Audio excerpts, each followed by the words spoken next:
నమస్కారం. ప్రైమ్ 9 ప్రేక్షకులందరికీ స్పెషల్ కార్యక్రమానికి స్వాగతం. నేను జమీమా.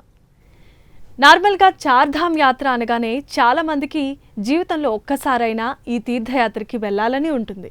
అలాగే ఈ యాత్ర కొంచెం కష్టంతో కూడుకున్నది, కష్టతరమైనది అని కూడా ప్రజలు భావిస్తూ ఉంటారు. అక్కడ ఉన్నటువంటి పరిస్థితులు, అక్కడ Shri Gayatri tours and travels వారు ఏ విధమైనటువంటి ఏర్పాట్లు చేస్తున్నారు, అసలు చార్ధామ్ యాత్ర యొక్క విశిష్టత ఏంటి, ఇలా మిగతా విషయాల మీద క్లుప్తంగా మనతో మాట్లాడటానికి Shri Gayatri tours and travels managing director అయిన భరత్ గారు ఇప్పుడు మనతో పాటు ఉన్నారు. వారిని అడిగి మరిన్ని విషయాలు తెలుసుకునే ప్రయత్నం చేద్దాం. నమస్కారం అండి. నమస్తే అమ్మ. మరలా మరొకసారి ఈ తీర్థయాత్రల కార్యక్రమంలో మీతో పాటు పాల్గొనడం సంతోషంగా ఉంది. చాలా విషయాలు అంతకు ముందు జరిగినటువంటి ఎపిసోడ్లో చెప్పుకుంటూ ఉన్నాం. అయితే చార్ధామ్ యాత్ర ఇప్పుడు మనం మాట్లాడుకుంటూ ఉంటే కనుక ఈ సంవత్సరంలో ఎస్పెషల్లీ చెప్పాలంటే పుష్కరాలు, సరస్వతి పుష్కరాలు ఏవైతే ఉన్నాయో అది వచ్చే అవకాశం కూడా ఉంది. దానికి సంబంధించి అలాగే చార్ధామ్ యాత్ర గురించి కూడా క్లుప్తంగా వివరించవలసిందిగా కోరుతున్నాం. షూర్ అమ్మ. ముందుగా ప్రైమ్ 9 ప్రేక్షకులకు నమస్కారం. మనం గమనిస్తేమో చార్ధామ్ అంటే 4 ధాములు అని అందులోనే పేర్లోనే అర్థమవుతుంది. సో మనం చార్ధామ్ వెళ్ళేటువంటి యొక్క భక్తులకి, ముఖ్యంగా యాత్రికులకి లైఫ్ టైం అచీవ్మెంట్ అంటే ఎందుకు భావిస్తారు అని అంటే, మనకు 12 జ్యోతిర్లింగాలలో 11 జ్యోతిర్లింగాలు మనకి ఇటువైపు కిందగా సునాయాసనంగా వెళ్ళడానికి అవకాశం దొరికితే, ఒక జ్యోతిర్లింగం కేదార్నాథ్ అనేటువంటి జ్యోతిర్లింగం మాత్రం 6 మాసాలు దేవతల ద్వారా, 6 మాసాలు మానవుల ద్వారా పూజింపబడేటువంటి ఒక జ్యోతిర్లింగంగా చెప్తారు. కాబట్టి జనవరి నుంచి మొదలు పెడితే ఫిబ్రవరి, మార్చ్, ఏప్రిల్, మే వరకు మంచుతో కప్పబడి ఉంటుంది. సో అది ఎప్పుడు కూడా మనకు దర్శనానికి అవకాశం ఇవ్వరు. సో మే తర్వాత, మే ఫస్ట్ వీక్ ఆ టైం వరకు మాత్రమే మనకు మంచు కరిగి మనం దర్శనానికి సిద్ధమై, మే నుండి మొదలు పెడితే May, June, July, August, September, October ending వరకు మనకు దర్శనం ఇస్తారు. సో 6 మాసాలు మాత్రమే అవకాశంగా దర్శనం ఇచ్చేటువంటి ఒక స్వామివారు కేదార్నాథ్. అదేవిధంగా ఈ చార్ధామ్లో ఒక శైవ క్షేత్రమే కాకుండా వైష్ణవ సాంప్రదాయానికి సంబంధించిన వారు కూడా చాలా ఖచ్చితంగా దర్శనం చేసుకోవాలన్నటువంటి ఒక క్షేత్రం ఒకటి ఈ 108 దివ్యదేశాల్లో ఒకటైనటువంటి 106వ దివ్యదేశమైనటువంటి బద్రీనాథ్ దేవాలయం. కాబట్టి లైఫ్ టైంలో శివకేశవులు ఇద్దరికీ సంబంధించినటువంటి విశేషమైనటువంటి యొక్క క్షేత్రాలన్నీ కూడా దర్శనం ఇచ్చేటువంటి ఈ చార్ధామ్లో లైఫ్ టైం అచీవ్మెంట్గా భావిస్తూ వస్తారు. ప్లస్ మనం గమనిస్తే చార్ధామ్ అనేటువంటి యాత్రలో ముందుగా హరిద్వార్, యాక్చువల్గా ఆ యొక్క హరిద్వార్ అనేటువంటి ఒక పేరు పాతగా మనం గమనిస్తే హరిద్వార్ అంటే అన్నిటికీ అదే ద్వారంగా చెప్తారు. కాబట్టి ఏ ధాముకి వెళ్ళాలన్నా సరే, ఇటు యమునోత్రి, నెక్స్ట్ గంగోత్రి, తర్వాత కేదార్, తర్వాత బదరి, ఈ 4 ధామాలకు ఎటు వెళ్ళాలన్నా సరే సెంటర్ పాయింట్ ఏంటి హరిద్వార్. సో హరిద్వార్ నుండే ఏ పాయింట్ కన్నా వెళ్ళాలి తప్ప సపరేట్గా ఒక ధామ్ నుండి ఇంకో ధామ్కి వెళ్ళేటువంటి ఆప్షన్ లేదు. కాబట్టి అది హరిద్వార్గా భావించబడింది. సో హరిద్వార్ నుండి మనం యమునోత్రి, గంగోత్రి, కేదార్ అండ్ బద్రి ఈ 4 ధాముల్ని చార్ధామ్గా భావిస్తారు. ఎవరైతే 4 ధాములు చేసేటువంటి ఓపిక లేదో అటువంటి వారు కస్టమైజ్ చేసుకుని దోధామ్గా కూడా వెళ్తారు. అది ఒకటి Kedar and Badri. Yamunotri and Gangotri skip చేసి కేదార్ అండ్ బద్రి కూడా దర్శనం చేసుకుంటారు. సో ఖచ్చితంగా ప్రతి హిందువు దర్శనం చేసుకోవాలంటే ఒక అద్భుతమైనటువంటి యాత్రలో ఈ చార్ధామ్ కూడా ఒకటని చెప్పచ్చు. ఓకే.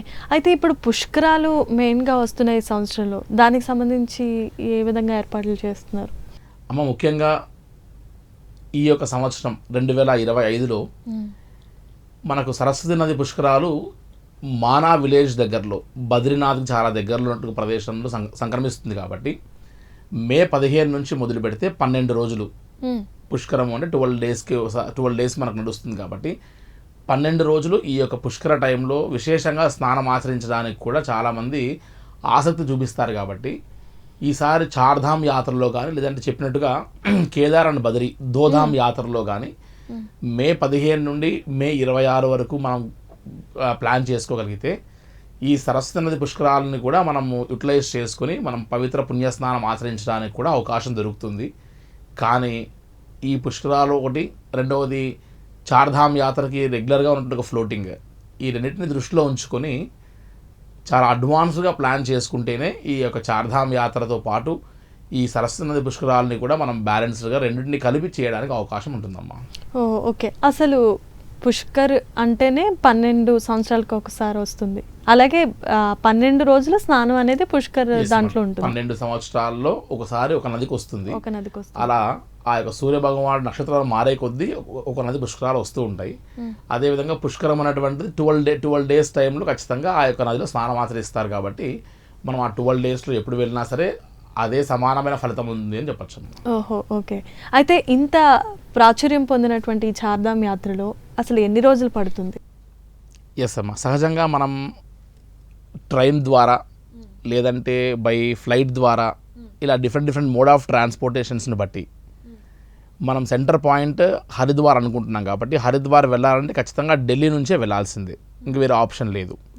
కాబట్టి ఎవరు ఎలా వెళ్తారు ఢిల్లీకి అనేటువంటిది పక్కకు పెడితే మనం హరిద్వార్ నుంచి హరిద్వార్ కనీసం మనం 9 nights 10 days పెట్టుకోగలిగితేనే చార్ధామ్ పూర్తవుతుంది. సో షార్ట్ కట్లో వెళ్ళాలి అనేటువంటి ఒక ఆలోచన ఏదైనా ఉంటే, అంత సమయం లేదు మాకు అనుకుంటే, ఈ 4 ధామ్స్ని ఒకేసారి హెలికాప్టర్లో పూర్తి చేసే ఆప్షన్ కూడా ఉంది. బట్ చాలా హై బడ్జెట్తో కూడింది. ఆల్మోస్ట్ ఒక 2 నుంచి 2.5 lakhs వరకు ఖర్చు అయ్యేటువంటి ఒక యాత్ర 5 daysలో కూడా చార్ధామ్ చేయొచ్చు. కానీ మన బడ్జెట్లో మనం ఫ్లైట్ అండ్ ట్రైన్లో ఇక్కడ నుంచి వెళ్ళి ఢిల్లీ నుంచి ఢిల్లీ ఒక 11 days పెట్టుకోవచ్చు. బట్ ఈసారి పుష్కరాలు కూడా వచ్చాయి కాబట్టి కనీసం ఒక 2 days మనం ఈ యొక్క పుష్కరాల కోసం టైం కేటాయించుకుంటే మినిమం 13 days మనం చార్ధామ్తో పాటు ఈ సరస్వతి నది యొక్క పుష్కరాలు 2 బేస్ చేసి పెట్టుకోగలిగితే మనం చాలా ప్రశాంతంగా చేసి రావచ్చు. అండ్ ఢిల్లీ నుంచి అప్ అండ్ డౌన్ అటువంటిది అడిషనల్గా మనం టైం లెక్క వేసుకోవాల్సి వస్తుంది. ఫ్లైట్ జర్నీ అయితే సేమ్ డే వచ్చేస్తారు, ట్రైన్ డే అయితే కాస్త 2 days పట్టే అవకాశం కూడా ఉంటుంది. ఇప్పుడు మామూలుగా ఇలాంటి ఈ మంచి యాత్రలకి చాలామంది సెంటిమెంటల్గా ఫీల్ అవుతారో లేదంటే ఎన్ని రకాలుగా అయినా ఫీల్ అవ్వచ్చు. కానీ దానికంటూ ఒక సీజన్ ఉంటుంది సపరేట్గా. అదేమన్నా ఉందంటారా చార్ధామ్ యాత్రకి?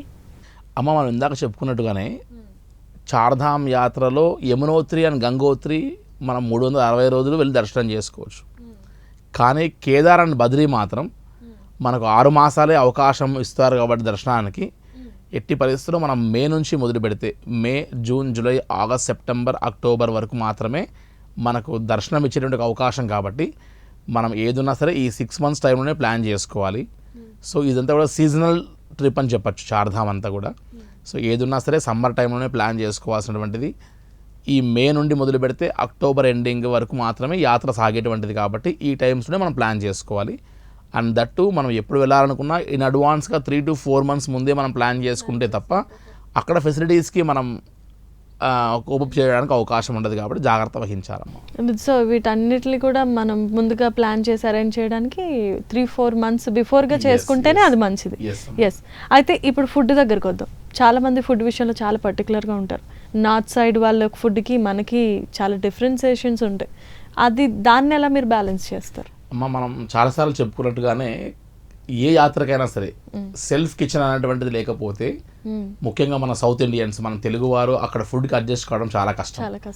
అట్ ద సేమ్ టైం మన సెల్ఫ్ కిచెన్ మనతో లేకపోతే ఈ చార్ధామ్లో కానీ అమర్నాథ్లో కానీ అండ్ ఇటువంటి కష్టతరమైనటువంటి ఒక యాత్రల్లో మనం జర్నీలో వెళ్తూ ఎక్కడ ఆగవలసి వస్తుందో తెలియదు.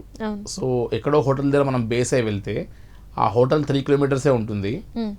కానీ ఆ 3 kilometers వెళ్ళడానికి మనకు ఒకసారి ల్యాండ్ స్లైడ్స్, చిన్న ట్రాఫిక్ జామ్స్, ఏదైనా జరగరాని అనివార్య కారణాల వల్ల మనం ఆగిపోవాల్సి వస్తే ఒక దగ్గర మనం hours టుగెదర్ వెయిట్ చేయాల్సి వస్తుంది. కాబట్టి ఈచ్ అండ్ ఎవ్రీ చార్ధామ్ ట్రిప్లో కంపల్సరీ సెల్ఫ్ కిచెన్ ఖచ్చితంగా మనం ప్రొవైడ్ చేయడం అవుతుంది. కిచెన్ స్టాఫ్ ఖచ్చితంగా వెళ్తారు. మన సౌత్ ఇండియన్ ఫుడ్ చాలా వేడివేడిగా, అక్కడ చల్ల ప్రదేశం కాబట్టి వేడివేడిగా వారి యొక్క ఇంటి ఫుడ్ని మరిపించేలాగా ఖచ్చితంగా ఆల్ వెరైటీస్ ఆఫ్ హెల్దీ ఫుడ్ని వారికి అందించడం జరుగుతుంది. సో మన సౌత్ ఇండియన్ ఫుడ్ని త్రూ అవుట్ ద ట్రిప్ వారు హైదరాబాద్ నుంచి బయలుదేరిన దగ్గర నుంచి మొదలు పెడితే మళ్ళీ హైదరాబాద్ వచ్చే వరకు కూడా యాత్రికులందరూ ఈ యొక్క సౌత్ ఇండియన్ ఫుడ్ని ఎంజాయ్ చేసేటువంటి అవకాశం ఉంటుందమ్మా. అంటే హోమ్ ఫుడ్ని అయితే మిస్ చేసుకోరు. 100% మంచిగా. రైట్. ఇప్పుడు అన్నీ బాగానే ఉన్నాయి. ఫైనల్గా ఒక విషయం, బడ్జెట్. ఇది చాలా మందికి ఉన్న $1 million క్వశ్చన్. ఎంత అవుతుంది ఏంటి అని చెప్పి. ఎందుకంటే ఇంత ఫెసిలిటీస్ ఇస్తున్నారు, ఇన్ని అరేంజ్మెంట్స్ చేస్తున్నారు, పైగా చాలా సెక్యూర్ సేఫ్టీ మెజర్స్ కూడా పాటిస్తూ ఉంటారు. ఎంత ఖర్చు అవ్వచ్చు? మనం బాగా గమనిస్తే చార్ధామ్ యాత్రని మనం డిఫరెంట్ మోడ్స్లో చేసుకోవచ్చు అని ఇందాక చెప్పాం. ఒకవేళ 4 ధామ్స్ అన్నింటినీ కూడా హెలికాప్టర్లో చేసుకునే శక్తి ఉన్నవారైతేనేమో ఒక 2 to 2.5 lakhs ఖర్చు పెట్టుకునే వారు ఉంటారు. సో వారికి time important, at the same time health కండిషన్స్ని కూడా బేస్ చేస్తారు. ఈ 13 days 14 days తిరగడం వారికి కుదరకపోవచ్చు. కొంతమందికి హెలికాప్టర్లో అయితే ఎన్ని రోజులు పట్టొచ్చు? 5 daysలో ఫ్రమ్ హరిద్వార్ టు హరిద్వార్ పూర్తి చేసుకోవచ్చు. So 4 dhams with helicopter. ఇలా కాకుండా కొంతమంది ఇక్కడ నుండి ఢిల్లీ వరకు ఫ్లైట్లో వెళ్తారు, లేదంటే హరిద్వార్ డైరెక్ట్ ఫ్లైట్లో వెళ్తారు. అక్కడ నుండి టోటల్ ట్రిప్ అంతా చేసి మళ్ళీ కేదార్నాథ్కి హెలికాప్టర్ తీసుకునే అవకాశం ఒకటి ఉంది. సో హెలికాప్టర్ తీసుకుని వాళ్ళు గుర్రం కానీ లేదంటే డోలీ కానీ తీసుకోవాల్సి వస్తుంది. సో ఎవరెవరు ఏ రకంగా చూస్ చేసుకుంటే, కొంతమంది ఇంకా తక్కువ బడ్జెట్లో ప్లాన్ చేసుకోవాలంటే ట్రైన్ ప్యాకేజ్లో వెళ్తారు. సో ట్రైన్, ఫ్లైట్, హెలికాప్టర్, అక్కడ డోలీలు, గుర్రాలు ఇవన్నిటిని బేస్ చేసి వారి యొక్క ఫైనల్ బడ్జెట్ అనేటువంటిది వాళ్ళు లెక్క వేసుకోవచ్చు తప్ప మనం ఈ కాస్ట్లో అన్నీ అవుతుందని చెప్పడానికి చార్ధామ్లో లేదు.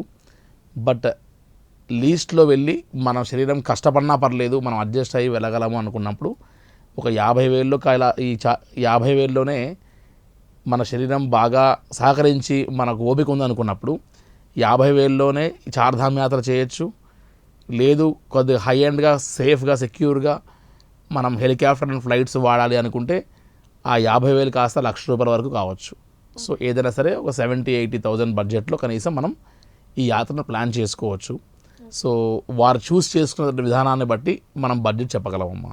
యావరేజ్గా అయితే ఒక 60-70, ఇంత మించి కొంచెం లగ్జరీస్కి వెళ్ళాలి లేదా హెల్త్ కండిషన్ సహకరించిన వాళ్ళు ఎవరైనా ఉంటే కనుక more than 1 lakh పెట్టుకుంటే చక్కగా దైవ దర్శనం, తీర్థయాత్ర పూర్తవుతుంది. రైట్. అయితే ఈ చార్ధామ్ యాత్రకు సంబంధించి మీ దగ్గర ఆల్రెడీ ఒక మ్యాప్ ఉండే ఉంటుంది. ఆ మ్యాప్ని కూడా కొంచెం ఎక్స్ప్లెయిన్ చేస్తే ప్రేక్షకులకి ఇంకా ఉపయోగకరంగా ఉంటుందని భావిస్తాం. తప్పకుండా. యాక్చువల్గా ఒక చార్ధామే కాదు, ప్రతి ట్రిప్కి సంబంధించి ఓన్లీ ఒక గాయత్రి టూర్స్ అండ్ ట్రావెల్స్తో మాత్రమే ట్రావెల్ చేస్తేనే వారికి మనం గైడ్ చేయాలనే ఉద్దేశం కాకుండా అసలు ఒక యాత్ర అనేటువంటిది ఎలా ప్లాన్ చేయాలి, అసలు స్టార్టింగ్ పాయింట్ ఏంటి, ఎండింగ్ పాయింట్ ఏంటి, ఏ పాయింట్ నుంచి ఎలా వెళ్ళగలిగితే ఈవెన్ వారు సొంతంగా యాత్ర ప్లాన్ చేసుకోవాలన్నా కూడా మనం ఇచ్చేటువంటి ఒక రూట్ మ్యాప్లో లేదా మన గైడెన్స్ అనేటువంటిది వాళ్ళకి హెల్ప్ కావాలన్న ఉద్దేశంతోనే మన ప్రయత్నం చేస్తూ వస్తున్నాం. సో అందులో భాగంగానే చార్ధామ్ యాత్రని ఒక మ్యాప్ రూపంలో డే 1 to డే ఎండ్ వరకు ఎలా వెళ్తే వారి యాత్ర సేఫ్గా చేసుకోవచ్చో మనం మ్యాప్ రూపంలో ఎక్స్ప్లెయిన్ చేసేందుకు ప్రయత్నం చేస్తున్నామమ్మా. ఇప్పుడు మనం చార్ధామ్తో పాటు మనం ఈసారి సరస్వతి నది పుష్కరాలు కూడా ఉన్నాయి కాబట్టి సరస్వతి అమ్మవారి యొక్క పుష్కర స్నానం కూడా పూర్తి చేసేటువంటి యొక్క యాత్ర సంబంధించిన వివరాలు మనం తెలుసుకుంటున్నాం. హైదరాబాద్ లేదంటే డిఫరెంట్ ప్లేసెస్ ఆఫ్ ఇండియా నుంచి ఎక్కడి నుంచి అయినా సరే మన స్టార్టింగ్ పాయింట్ హరిద్వార్ వెళ్ళాల్సిన ఒక పాయింట్, మన టూర్ స్టార్ట్ అయ్యేటువంటి హరిద్వార్. సో హరిద్వార్కి మనం దగ్గరలో ఉన్నటువంటి ఒక ఎయిర్పోర్ట్ డెహ్రాడూన్. అయితే డెహ్రాడూన్ ఉన్నటువంటిది ఎయిర్పోర్ట్ చిన్న ఎయిర్పోర్ట్, డైరెక్ట్ ఫ్లైట్స్ లేవు. సో మళ్ళీ ఢిల్లీ వెళ్ళి అక్కడ నుండి మళ్ళీ 4 hours 5 hours మనం కనెక్టింగ్ ఫ్లైట్తోనే మళ్ళీ మనం వెళ్ళాలి హరిద్వార్. కాబట్టి బెస్ట్ ఢిల్లీ మనం చూస్ చేసుకోగలిగితే ఢిల్లీ ఎయిర్పోర్ట్ నుంచి మనం లేదంటే ఢిల్లీ రైల్వే స్టేషన్ నుండి మన యొక్క ఫర్దర్ టూర్ అంతా కూడా ప్లాన్ చేసుకుంటే చాలా బాగుంటుంది. సో ఢిల్లీ ఎయిర్పోర్ట్ ఆ రైల్వే స్టేషన్ వెళ్ళిన దగ్గర నుంచి మనం ఢిల్లీ లోకల్ సైట్ సీయింగ్ చాలామంది అంతా చూసే ఉంటారు కాబట్టి అక్షర్ధామ్, రెడ్ ఫోర్ట్ లాంటివి ఇందులో ఎక్కడ చెప్పట్లేదు. సో అవకాశం ఉంటే ఒక డే అక్కడ ప్లాన్ చేసుకుని ఢిల్లీ లోకల్ సైట్ సీయింగ్ కూడా చూసుకోవచ్చు. బట్ ఎక్స్క్లూజివ్గా మనం ఇప్పుడు చార్ధామ్ మీదనే మనం ఎక్కువ ఫోకస్ చేస్తున్నాం కాబట్టి ఢిల్లీ నుంచి డైరెక్ట్గా మనం హరిద్వార్ 210 kilometers అంత నేషనల్ హైవే ఒక 5 to 6 hours మనం హరిద్వార్ వచ్చేసేస్తాం. సో మనం డే 1 నైట్ హాల్ట్ హరిద్వార్లో చేస్తున్నాం మనం.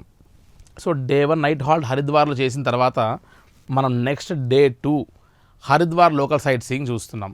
హరిద్వార్లో గంగా అమ్మవారు పుట్టేటువంటి యొక్క ప్రదేశం గంగోత్రి అయినప్పటికీ మనకు గంగా హారతి మనకు వారణాసి తర్వాత చాలా విశేషంగా ఇచ్చేటువంటి యొక్క హారతి ఎక్కడ ఇస్తారు అంటే ఈ హరిద్వార్లో ఇస్తారు. కాబట్టి అరకెపూడి అనేటువంటి యొక్క ప్లేస్లో గంగా హారతిని మనం దర్శనం చేసుకొని అక్కడ స్నానం వ్యవహారం చేసుకోవచ్చు.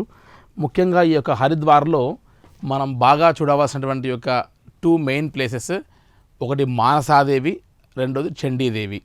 మానసాదేవి అమ్మవారికి వెళ్ళడానికి మనకు రోప్వే ఆప్షన్స్ ఉన్నాయి. కానీ చండీ అమ్మవారి దగ్గరికి వెళ్ళడానికి రోప్వే ఆప్షన్ లేదు కాబట్టి కొద్దిగా టఫ్ అనిపిస్తుంది. సో అందరూ ఖచ్చితంగా దర్శనం చేసుకోగలిగేటువంటి యొక్క అమ్మవారు మానసాదేవి. చాలా ప్రశాంతంగా అమ్మవారి దర్శనం చేసుకోవచ్చు. చాలా విశేషమైనటువంటిది. బై రోడ్ అయినా వెళ్ళొచ్చు, లేదంటే బై రోప్వే ద్వారా అయినా సరే వెళ్ళి మనం హరిద్వార్లో అమ్మవారి దర్శనం చేసేసుకొని స్టే చేయొచ్చు. సో హరిద్వార్లో లోకల్ సైట్ సీయింగ్లో గంగా హారతి, గంగా స్నానంతో పాటు మనం మానసాదేవి కంపల్సరీ, చండీ అమ్మవారి యొక్క దర్శనం ఆప్షనల్గా పెట్టుకోవాలి. అక్కడ నుండి మనం గమనిస్తే ఇందాక మనం హరిద్వారం చెప్పాం, అంటే అన్నిటికీ ద్వారం హరిద్వారం చెప్తున్నాం. మీరు బాగా గమనిస్తే ఒకసారి ఈ మ్యాప్ని, హరిద్వార్ నుండి మనం బార్కోట్ నుండి యమునోత్రి, మళ్ళీ అక్కడ నుండి సపరేట్గా డివైడ్ అయ్యి మళ్ళీ గంగోత్రి, మళ్ళీ సపరేట్గా డివైడ్ అయ్యి అక్కడ నుండి సోన్ ప్రయాగ్, అక్కడ నుండి మళ్ళీ కేదార్నాథ్ వెళ్ళడం, మళ్ళీ డౌన్ వచ్చేసేయడం, మళ్ళీ అక్కడ నుండి డివైడ్ అయిపోయి రుద్రప్రయాగ్ నుంచి జోషిమఠ్ ద్వారా బద్రీనాథ్ వెళ్ళడం. సో ఎక్కడ మనం గమనిస్తే 1, 2, 3, 4 ఈ 4 ధామ్స్కి సంబంధించి ఎక్కడ మన కనెక్షన్స్ ఉండవు. సో ఒక్కొక్క ప్లేస్ నుంచి ఇంకో ప్లేస్కి ఎక్కడ కూడా ఇంటర్నల్ లింక్స్ అనేటువంటిది లేదు.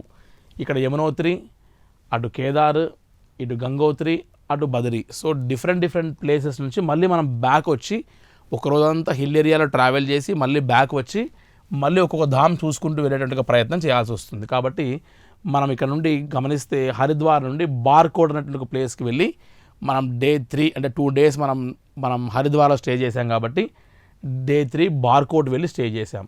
బార్కోట్ నుండి మనకు 32 kilometers దూరం వరకు మనకు బస్సు వెళ్తుంది.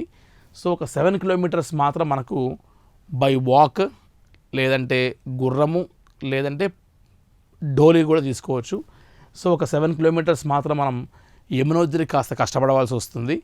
మనకు బస్సు అంతవరకు వెళ్ళదు కాబట్టి ఖచ్చితంగా 7 kilometers ట్రెక్ తర్వాత మనకు యమునోత్రి అమ్మవారి దర్శనం చేసుకొని మళ్ళీ బ్యాక్ వచ్చేసి బార్కోట్లోనే స్టే చేస్తాం. సో డే 3 and 4 కంపల్సరీ బార్కోట్లో స్టే చేయాల్సిందే. అక్కడ నుండి డే 4 మన నైట్ స్టే చేసిన తర్వాత డే 5 మనం బయలుదేరి ఒక 82 kilometers దూరంలో మనం మళ్ళీ ఉత్తర కాశీ వచ్చేస్తాం. సో ఉత్తర కాశీలో కూడా మనం విశేషమైనటువంటి ఒక కాశీ విశ్వనాథ స్వామి వారి దర్శనం చేసుకుంటాం. చాలా హిస్టారికల్ ప్లేస్ ఇది కూడా. సో ఉత్తర కాశీలో మనం డే 5 నైట్ హాల్ట్ చేసి అక్కడ నుండి మళ్ళీ మనం 99 kilometers మనం డే 6 ట్రావెల్ చేసి గంగోత్రి దర్శనం చేసుకుంటాం. సో ఇది సెకండ్ ధామ్ గంగోత్రి. ఫస్ట్ ధామ్ ఆల్రెడీ యమునోత్రి అయిపోయింది. సో సెకండ్ ధామ్కి వచ్చి గంగోత్రి అమ్మవారి దర్శనం చేసుకుంటాం. మనకు ఒడ్డు వరకు, టెంపుల్ వరకు మనకు ఖచ్చితంగా బస్సు వెళ్తుంది కాబట్టి పెద్దగా నడిచేది ఏమి ఉండదు కాబట్టి ట్రైన్ లేకుండా యమునోత్రి దర్శనం చేసుకోవచ్చు. అక్కడ నుండి బయలుదేరి మళ్ళీ తిరిగి మనం ఉత్తర కాశీ వచ్చే స్టే చేస్తాం. నెక్స్ట్ అక్కడ నుండి 199 kilometers దూరంలో మనం గుప్త కాశీ అనేటువంటి ఒక ప్లేస్కి వెళ్ళి మనం డే 7 నైట్ హాల్ చేస్తున్నాం. సో గుప్త కాశీ అనేటువంటి ఒక పదంలోనే మనకు కనపడుతుంది ఏమని, ఈశ్వరుడు గుప్తంగా వెళ్ళినప్పుడు వారి యొక్క శిరస్సు ఒక దగ్గర, మోపరం ఒక దగ్గర, చేతులు, కాళ్ళు, తోక ఇవన్నీ ఒక్కొక్క ప్లేస్లో కనపడేటువంటి ఒక ప్రదేశం పంచపాండవులకని. సో ఆ హిస్టరీ చాలా డెప్త్గా వెళ్తే చాలా పెద్ద హిస్టరీ అది. సో గుప్త కాశీలో మనం టెంపుల్ దర్శనం చేసుకుంటాం. అక్కడ నుండి మళ్ళీ మనం సోన్ ప్రయాగ్ అనేటువంటి ఒక ప్లేస్కి వెళ్ళి అక్కడ నుండి షేర్సీ లేదంటే పాఠా అనేటువంటి ఒక ప్లేస్ నుంచి మనకు హెలికాప్టర్స్ కేదార్నాథ్కి వెళ్ళడానికి అవకాశం ఉంటుంది.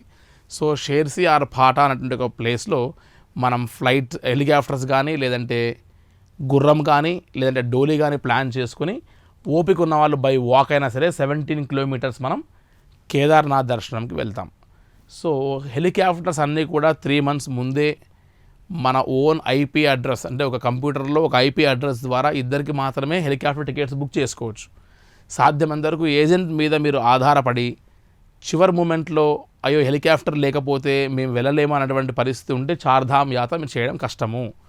కాబట్టి కంపల్సరీ సెకండ్ ఆప్షన్ గుర్రం లేదంటే పోనీ హార్స్, లేకపోతే మనం డోలీ ప్లాన్ చేసుకుంటేనే కానీ ఈ కేదార్నాథ్ ఇక్కడ ప్లస్ ఇక్కడ యమునోత్రి ఈ 2 పూర్తి చేయాలంటే ఈ చార్ధాముల్లో యమునోత్రి అండ్ కేదార్కి కంపల్సరీ గుర్రం కానీ లేదంటే డోలీ కానీ తీసుకోవాల్సిందే. హెలికాప్టర్ మీద ఎక్కువగా ఆశ పెట్టుకోకుండా ఉంటేనే మనం ట్రిప్స్ చాలా సక్సెస్ఫుల్గా పూర్తవుతుందని చెప్పచ్చు. దెన్ మనం కేదార్నాథ్ దర్శనం చేసుకుని ఇక్కడ అవకాశం ఉంటే ఒక డే నైట్ స్టే కూడా చేయొచ్చు. అక్కడ అకామిడేషన్స్ ఉంటాయి, కానీ చాలా చలి ప్రదేశం బాగా.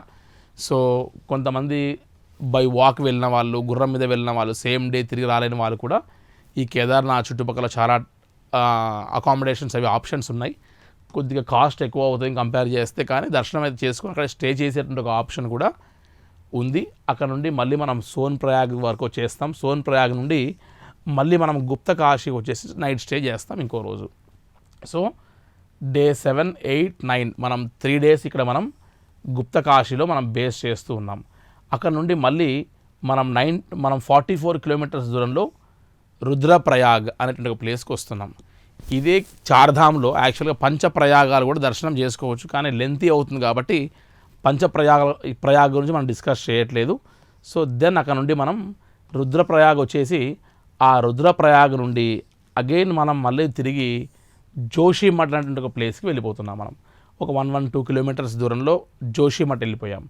జోషిమఠ్లో కూడా మనం చూడాల్సినటువంటి నరసింహస్వామివారి టెంపుల్, అదేవిధంగా బద్రీనారాయణకు సంబంధించినటువంటి యొక్క ఆభరణాలన్నీ జోషిమఠ్లో పెట్టి పూజ చేస్తారు 6 months ఎప్పుడైతే టెంపుల్ క్లోజ్ అయిన తర్వాత. సో ఆ విశేషమైనటువంటి యొక్క అవన్నీ కూడా చూసుకొని అక్కడ నుండి నెక్స్ట్ మనం బద్రీనాథ్కి ఒక 40 కిలోమీటర్స్ దూరంలో ఉంటుంది. సో బద్రీనాథ్కి బేస్ క్యాంప్ అంతా కూడా జోషిమఠ్ అని గుర్తుపెట్టుకోవాలి. సో ఈ జోషిమఠ్ నుండి ఒక 40 కిలోమీటర్స్ దూరంలో బద్రీనాథ్ వెళ్ళిపోయి అక్కడ కూడా మనకి ఎక్కడ నడిచింది పెద్దగా లేదు కాబట్టి చాలా ప్రశాంతంగా బద్రీనారాయణ దర్శనం చేసుకుంటాం.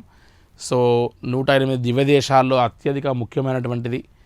సో శ్రీ మహావిష్ణువు లక్ష్మీదేవి స్వరూపంగా అమ్మవారు బదరీ వృక్షంగా వెలిసినటువంటి ఒక ప్రదేశంగా మనకు చరిత్ర తెలుసు కాబట్టి ఆ బద్రీనారాయణ దర్శనం చేసుకుని మనం బాగా గమనిస్తే ఈసారి సరస్వతి నది పుష్కరాలు కూడా వచ్చాయి కాబట్టి ఈ బద్రీనాథ్ దగ్గరలో ఒక 4 కిలోమీటర్స్ దూరంలోనే మనకు మానా విలేజ్, ఆ మానా విలేజ్ దగ్గర అమ్మవారు సరస్వతి అమ్మవారు ఉద్భవించారు, ఆవిడ అక్కడ నుండే స్టార్ట్ అవుతున్నారు అనేటువంటి ఒక ప్రతీక ఉంది కాబట్టి ఆ బద్రీనాథ్ దగ్గరలో మానా విలేజ్ దగ్గరలో మనం ఈసారి సరస్వతి నది యొక్క పుష్కరాలు కూడా పూర్తి చేసుకుని నెక్స్ట్ మనం జోషిమఠ్ వచ్చి స్టే చేస్తాం.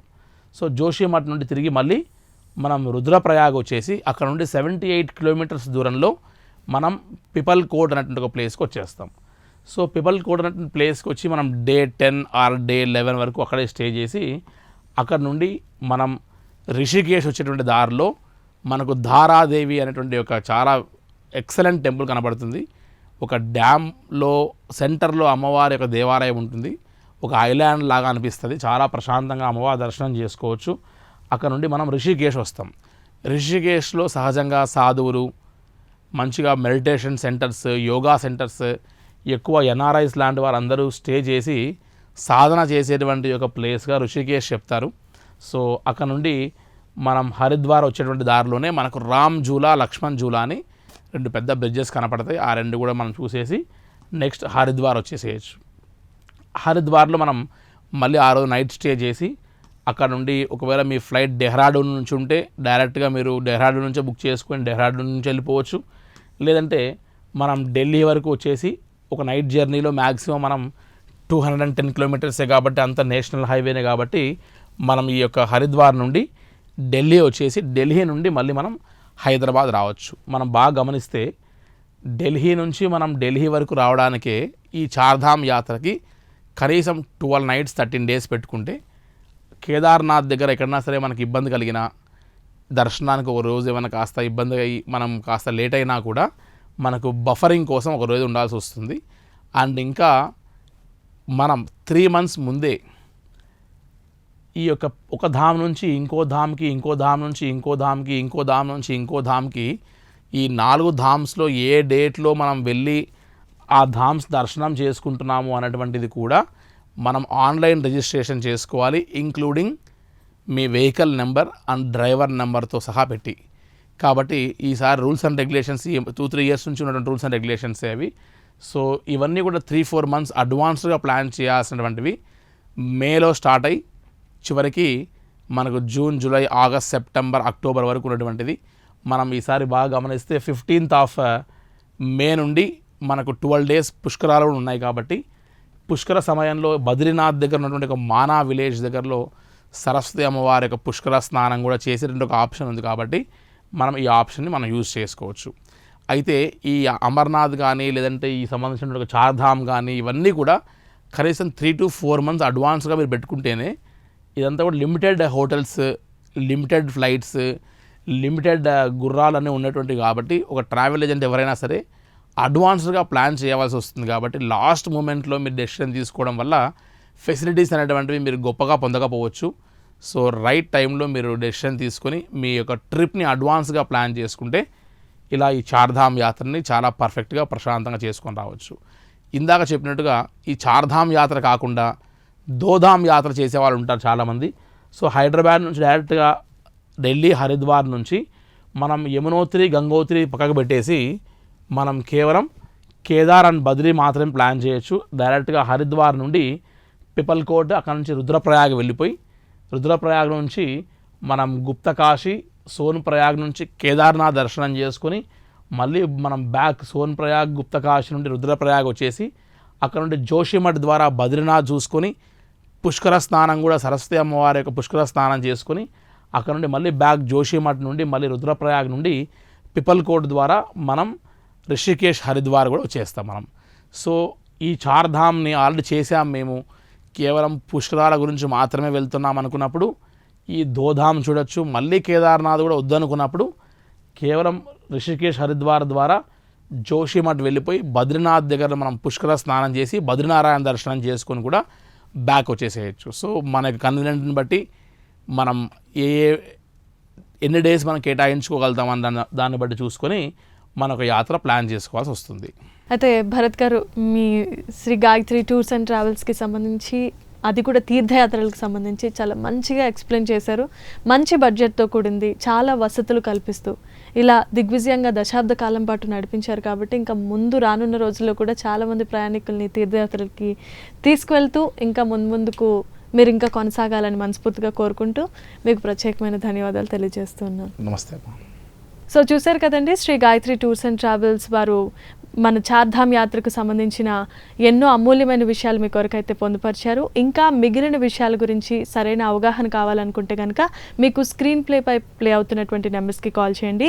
భరత్ గారు మీకు ఎప్పుడూ అందుబాటులోనే ఉంటారు.